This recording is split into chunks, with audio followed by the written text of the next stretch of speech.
योग, ध्यान, साधना और आध्यात्म।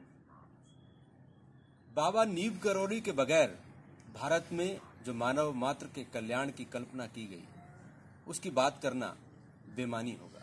बाबा नीव करोली ने प्रेम का मार्ग दिखाया। बाबा नीव करोली ने लोगों के बीच सामंजस्य का, सद्भाव का और मनुष्यता का मार्ग दिखाया। बाबा नीव करोली के बारे में जानने के लिए लोग जितना उत्सुक हैं, उतने शायद और किसी संत या बाबा के बारे में जानने के लिए लोगों की उत्सुकता नहीं है। उनका व्यक्तित्व ही कुछ ऐसा था। बाबा नीव करोली ने समाज के कल्याण के लिए जो कार्य किए, आध्यात्म के क्षेत्र में जिस तरह से वो शिखर तक पहुंचे और उन्होंने जिस तरह के चमत्कार लोगों के बीच दिखाए और लोगों के कल्याण के लिए, मनुष्यता के लिए उन्होंने जो बातें बहुत सादगीपूर्ण ढंग से कही, वो अविस्मरणीय है। आज हम बाबा नीव करोली के दिल्ली स्थित आश्रम में मौजूद हैं। हमारे साथ बाबा चंद्रशेखर जी हैं, जिनका लंबे समय तक बाबा नीव करोली के साथ संपर्क रहा है। बाबा चंद्रशेखर भी नीव करोली बाबा के मार्ग पर चलते हुए समाज के कल्याण को लेकर बहुत कुछ विचार रखते हैं और वो चाहते हैं कि समाज में आत्मज्ञान के साथ, आध्यात्म के साथ इस तरह से विकास हो कि समरसता और मनुष्यता मुख्य रूप से सबके केंद्र में रहे और लोगों का जीवन सुखमय, आनंदमय और संपन्नता से भरा हुआ हो। तो जानना चाहते हैं कि आखिर ये शख्सियत किस तरह की थी, उनका व्यक्तित्व कैसा था, आखिर क्या बातें थी जो लोगों को आज भी आकर्षित करती हैं और लोग खिंचे चले आते हैं उन तक। देखिए, बाबा जी के बारे में हम अपनी बुद्धि के, अपने अनुभव के द्वारा कुछ कह सकते हैं जी। वो क्या थे, क्या नहीं थे, वो बियॉन्ड माइंड है। इसलिए उनके बारे में कह देने के ऐसे थे, ऐसा था, वैसा था, ये हमारी अपनी बात है। वो क्या थे, वो तो स्वयं हनुमान जी हैं, इसलिए न तो हनुमान जी का कोई शिष्य हो सकता है, वो हम सब उनके भक्त हैं और हमने अपनी अपनी बुद्धि से उनके संपर्क में, उनके आने जाने में, उनके व्यवहार से जो समझा, वही हम बता सकते हैं जी। तो मेरी अपनी अनुभूति है कि बाबा नीव करोली महाराज को पंचायत से पूरा कमांड था। उसके लिए कोई भी कार्य असंभव नहीं था। वो एक रोटी है 10 लाख लोगों को खिला देंगे, वो एक ही टाइम में हजारों जगह होंगे, वो एक ही मिनट में कहीं से कहीं पहुंच जाएंगे। और हम लोगों का जो रामदास, कृष्णदास या देश और विदेश के बड़े बड़े लोगों ने जो उनके संपर्क आए, उन्होंने जो कहा, वो कहा कि उनके लिए कुछ भी असंभव नहीं था। तो उनके करने की जो क्रिया थी, वो एक अजीब सी जो हमको अनुभव हुई कि वो जहाँ रहते थे तो लोग उनके पास चुंबक की तरह चले आते थे और उनको सबकी सब बात पता होती थी। तो सबसे पहले तो सबको प्रसाद खिला, अन्न में प्राणा, तो सबसे पहले तो प्रसाद, तो लोगों ने उनके लिए कहा, बाजी कहते love all, feed all and serve all.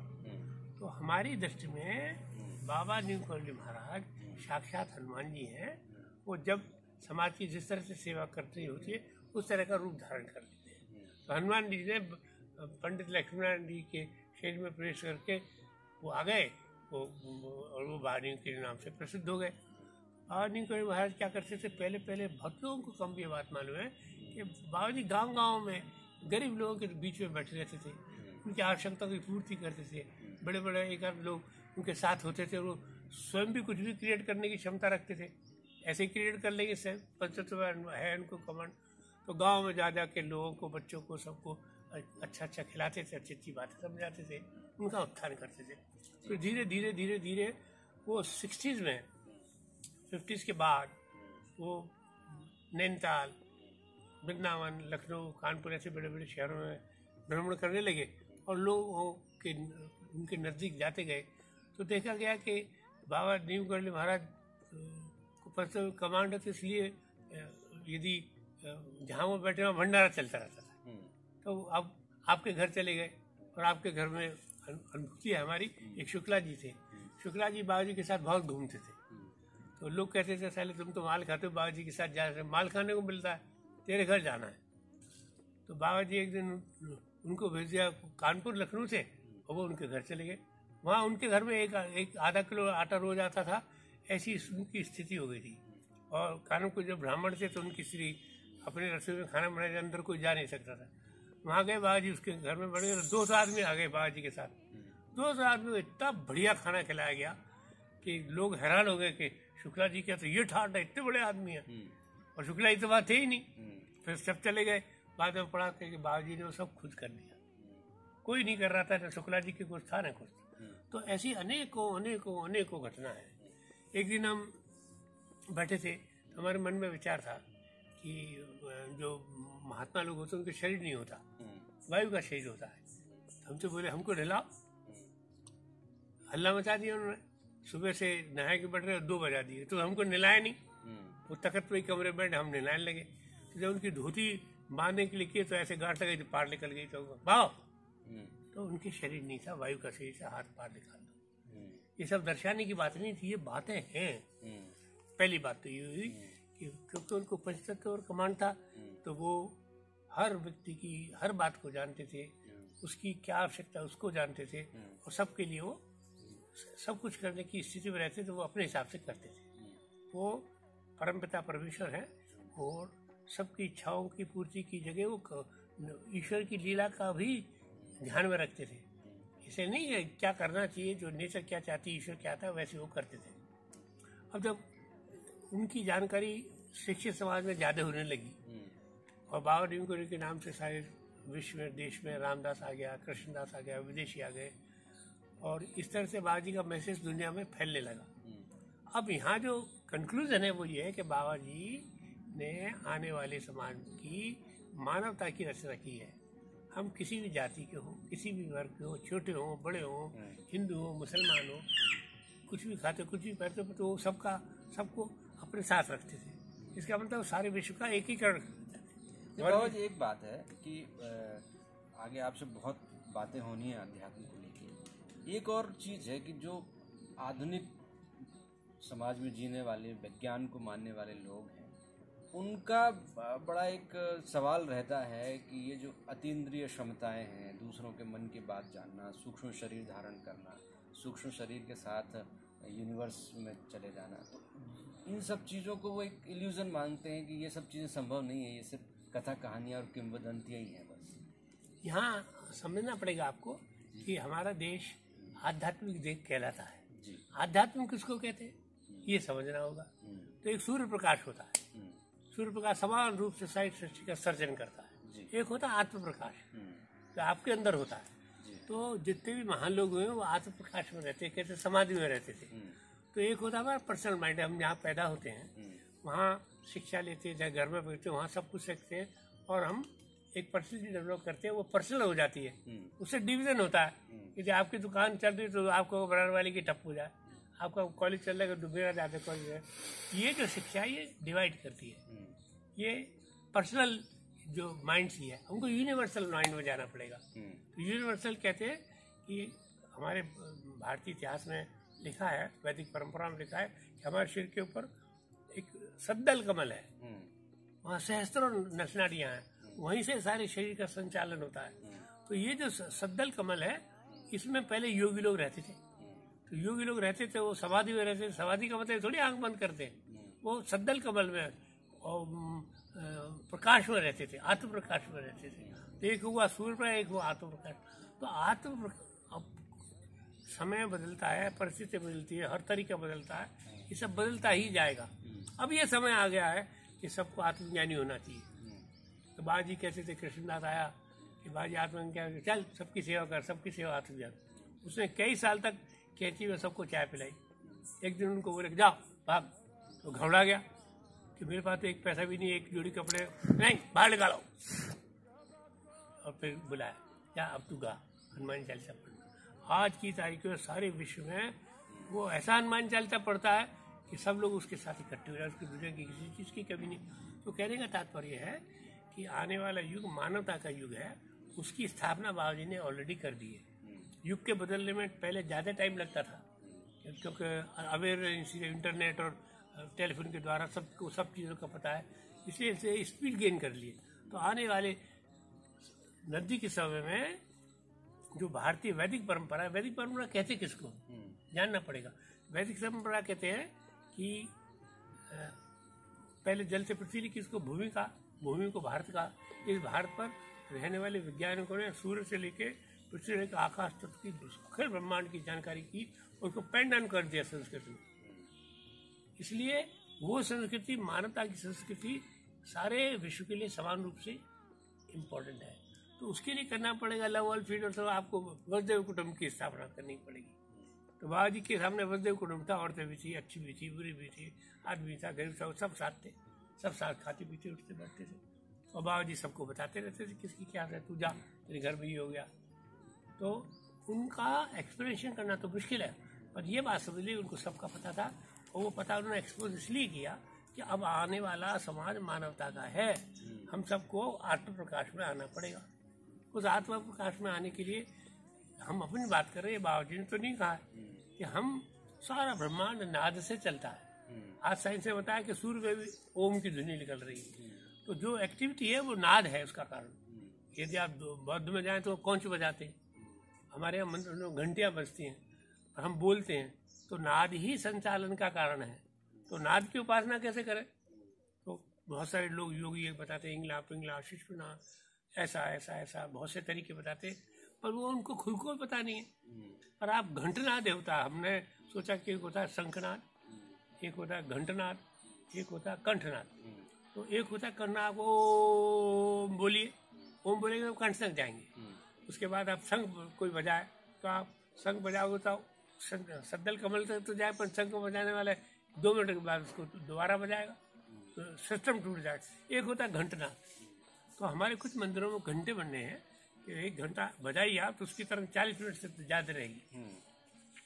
यदि कोई आदमी उस घंटे के नीचे बैठ के 40 मिनट तक रहे और उसका सारी एनर्जी सद्दल कमल आपके सिर के ऊपर आ जाए, तो आपको नाद सुनाई देगा, आपको प्रकाश सुनाई देगा, और थोड़े दिनों के बाद आपको सब लोगों की सब बातें पता पड़ेंगी, तो आप वसुदेव कुटुंब की स्थापना हो जाएगी। तो सारे ब्रह्मांड के, सारे विश्व के लोग इस बात पर आना चाहते हैं। आत्मज्ञानी होने के लिए हर मनुष्य को बाबा जी की फुटप्रिंट पर चलना पड़ेगा, और वो इनडायरेक्टली आपको ध्यान में जाकर के आत्म प्रकाश में जाना होगा। और हर आदमी उसमें आप चला ही जाएगा, नेचर का है। क्यों चला जाएगा? कि जिस भगवान ने सृष्टि की रचना की 84 योनि से, मनुष्य को 72,000 रचनाओं से संयुक्त किया है। ये 72 रचनाएं आपको परिपूर्ण परमात्मा की, भगवान कृष्ण अर्जुन को इतना ही बताया कि मैं संपूर्ण ब्रह्मांड मेरे के अंदर, ये नहीं बताया तेरे अंदर भी है। यत पिंडे तत् ब्रह्मांड। हाँ, तो इस प्रकार की बातों को बाबा जी ने बहुत ही अपनी जीवन शैली में, घर घर जाना, घर घर चले जाना, किसी के घर चले जाना, रात दिन का कोई सवाल नहीं था, और सबसे प्रेम करते थे और सबकी समस्या कर। तो हमारा जो आध्यात्म है उसका मूल अभी भी आश्रम में तो है, पर आजकल के जो स्पिरिचुअल लोग सेल्फ डेवलपमेंट में लगे होंगे, पर बेसिकली समाज सेवा के लिए ये आश्रम बने थे, ईश्वर की तरफ ध्यान करने के लिए लगे थे। और हमारे जितने भी आश्रम आप देखिए, वहाँ सब जगह प्रसाद की व्यवस्था है, वहाँ कोई किसी को ज्ञान देने की बात नहीं करता है। और ये घटना है बाबा नीम को भारत को, यदि आप देखिए, हमने देखा है कि बाबा जा रहे हैं, रोक दो, उतर के चले गए जंगल में किसी के घर, चले गए, माँ रोटी खिला, अब आया हुआ है, 2 रोटी खवाया था, वो तो मर गया, 2 दिन से उसकी लाश नहीं उठ रही। हट माँ, तू झूठ बोल रही, हमारा लड़का नहीं बोलता। गए, उसका नाम लिया, उठ गया। क्या ऐसी बात थी? किसी को कोई तरह सिर रख हाथ रख दे ठीक हो जाए, फूल भेज दे ठीक हो जाए। तो कहने का मतलब बाबा नीमकोली महाराज इस तरह संकेत करते हैं कि मनुष्य के यदि सद्दल कमल में निवास करने की चेष्टा करे, तो उसको सारा पेड़ पौधे, पशु पक्षी, कुत्ते बिल्ली, वो अपना ही अंश मालूम करेंगे। आप देखिए, लोग कुत्ते पालते हैं, अपने बिस्तर पे सुलाते, कैसे लोग होंगे वो? हम कुत्ते को भगाते, ऐसे कितने लोग हैं जो जानवरों को पालते, गाय को पालते। तो हमारे यहाँ 2-3 बातों को बहुत महत्व दिया गया। बाबा जी पहले गंगा किनारे रहते तो गाय पालते थे, तो कोई गाय का नाम लिया लक्ष्मी, तो गाय भाग के आ जाती थी, तो लोग को बड़ा मजा के कामधेनु, कामधेनु जाओ, तो चली जाती थी। तो बाबा जी ने पहले कहा कि गौ माता की सेवा करनी चाहिए। गौ माता हमको उसको कहते हैं जिसके अंदर सूर्य नाड़ी होती है। यदि हम भारत की गाय कहते हैं तो डिवीजन होता है वर्ड में, हमको कहना चाहिए जिस गाय के अंदर सूर्य नाड़ी होती है, वो गाय सूर्य से ऊर्जा लेती है और हमको दूध, घी, दही, मक्खन इससे हमको देती है, और गौमूत्र और गोबर देती है। तो जो दूध है वो परिपूर्ण आहार हमको देता है। और गोबर है वो बहुत इम्पोर्टेंट, जहाँ लिपाई होती है, कोई आइटम एनर्जी वगैरह कोई काम नहीं करती, उससे बहुत सारी चीज़ें बनती हैं, कंडे बनते हैं, आग बनती है, और गौमूत्र पूर्ण औषधि है। तो बाबा जी ने सबसे पहले वहाँ जब गंगा घूमना शुरू किया उससे पहले ये बताया कि गाय को इम्पोर्टेंस देनी चाहिए। ऐसा कहा नहीं उन्होंने, और जहाँ जाते तो गाय उनके आगे तरफ भागती थी, तो लोगों को बड़ा अच्छा लगता था। तो ये जो सारी बातें आपने बताई हैं, बहुत महत्वपूर्ण आपने बातें बताई बाबा जी।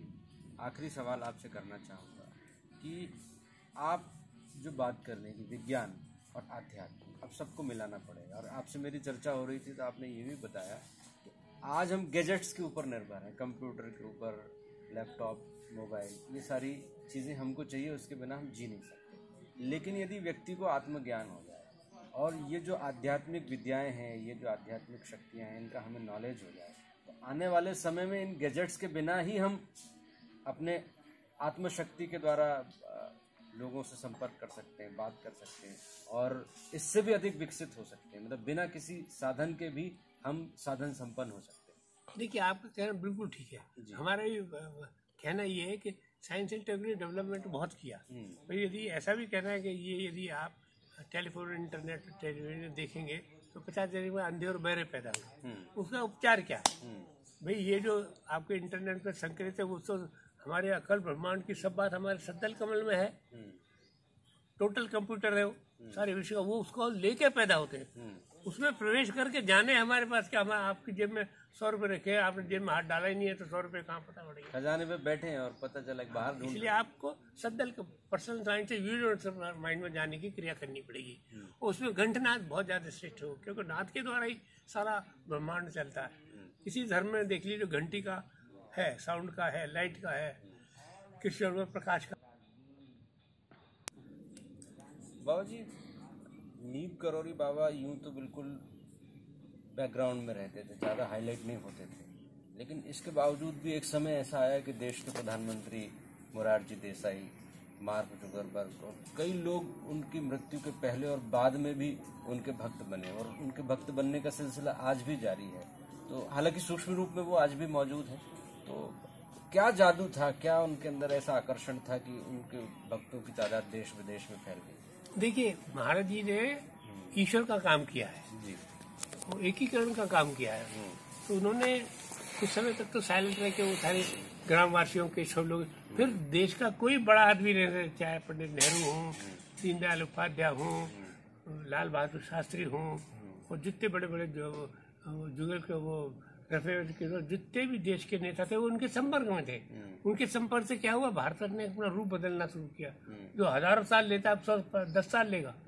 तो अभी और उन्होंने और एक चमत्कार किया कि विदेशी लोगों को अपने नजदीक बुला लिया। तो वो उनका एडवर्टाइज, जैसे मार्क है, मार्क में बाजी को देखा नहीं, कैची गया, एप्पल वाला गया तो वहाँ कैची गया तो बाजी का सही छूट गया था, तो उनको एक एप्पल दिया तो एप्पल फाउंडेशन हो गया। वो जूलिया रॉबर्ट है, उसे बाजी के नाम सुना तो वो हो गया। ऐसा करोड़ों लोग बाजी की तरफ जा रहे हैं। तो हम लोगों का जो इस देश के रहने वाले हैं, ये जगत गुरु है, जगत गुरु था, जगत गुरु रहेगा, क्योंकि यहाँ प्रकृति से संबंधित विज्ञान है। तो इस प्रकृति के संबंधित विज्ञान ही महापुरुषों का आचरण होता है। तो प्रकृति के साथ जुड़ के काम करने उन्हीं को महापुरुष कहते हैं। एक दूसरे से मानवता का व्यवहार कर उसको अच्छा आदमी बोलते हैं। ये बात फैलेगी। उसमें सबसे बड़ी बात क्या है कि आज जो मीडिया ने, टेलीफोन ने, टेलीविजन ने जो एक आदमी तक न्यूज़ पहुंचाने का सिस्टम बना दिया है, उसके साथ साथ हमको अपने यूनिवर्सल माइंड में जाइए, इन सब कंप्यूटर से ज़्यादा अच्छा है वो। आप वो लेके पैदा हुए हैं, आप उसके आपकी जेब में 1000 रुपये पड़े या सोना पड़ा, तो हाथ डाल के देखा ही नहीं है, तो आपको क्या पता पड़ा कि आप कितने मालदार आदमी हैं? आप कैसे जानेंगे जब तक आपका यूनिवर्सल माइंड में नहीं आ जाएंगे, सत्यल कब में आ जाएंगे, तो आपको मालूम पड़ जाएगा कि आप पेड़ पौधे पशु ये सब हमारे भाई बहन हैं, परिवार हैं, और हम एक दूसरे के साथ रखें, एक दूसरे का उपयोग करेंगे, पेड़ फल देगा, आदमी उसका सर्जन करेगा। जो जस की सो तस फल का। तो हमारे देश की विद्या, हमारे देश के संस्कार, बाबा जी ने उसका ठीक क्लियर प्रदर्शन किया, ओपन किया कि feed all, love all, serve all, serve all, feed all, love all, feed all, serve all. इसका क्या मतलब हुआ कि लेट्स बी ऑल टुगेदर। वो कहते कुत्ते को भी खिलाओ, बंदर को भी खिलाओ, चिड़िया को भी खिलाओ, हमारे इस तरह की सारी प्रथा आज भी है। तो ये जो देश है, ये वैज्ञानिक पद्धति पृथ्वी पर रहने वालों को कैसे रहना चाहिए उसकी शैली है। उसको बाबा जी ने फिर से ओपन किया है समाज के लिए, और आने वाले निकट समय बाद न्यू कॉलोनी भारत के आधार से सारे विश्व के लोग मानवता का रूप धारण करेंगे। जी जी। और आपको पता होगा कि बाबा जी के नाम को सारी दुनिया जानती है। बाबा जी को ढोंग नहीं करते तो एक धोती पहने नंगे बदन घूम रहे, पैदल जा रहे। आपके साथ उनका कोई शिष्य नहीं है, सब उनके भक्त हैं। अभी आपकी गाड़ी में बैठे रास्ते में रुक जाओ, उतर गए जंगल में। न उनका कोई घर नहीं, कोई उनका बाहर लोग कुछ भी कहते रहो, बाहर नहीं उनका कोई भी नहीं, सब उनके बच्चे। जैसे बाबा जी ने कहा यत पिंडे तत ब्रह्मांड है, जैसा पिंड है वैसा ब्रह्मांड, और जैसा ब्रह्मांड है वैसा ही पिंड है। ब्रह्मांड का सारा ज्ञान हमारे अंदर ही समाहित है, बस उस ज्ञान के खजाने को हमें खोलने की जरूरत है, उस तक पहुंचने की जरूरत है। बहुत बहुत शुक्रिया। उम्मीद है आपको ये वीडियो पसंद आया होगा। इसे लाइक करें, शेयर करें। अपना जीवन बदलने के लिए वोम गुरु कार्यक्रमों व online offline audio video courses के साथ जुड़ें। घर बैठे आंतरिक शक्तियों, आध्यात्मिक शक्तियों, चक्रों के विकास, कुंडलिनी शक्ति को वैज्ञानिक तरीके से जागृत करें।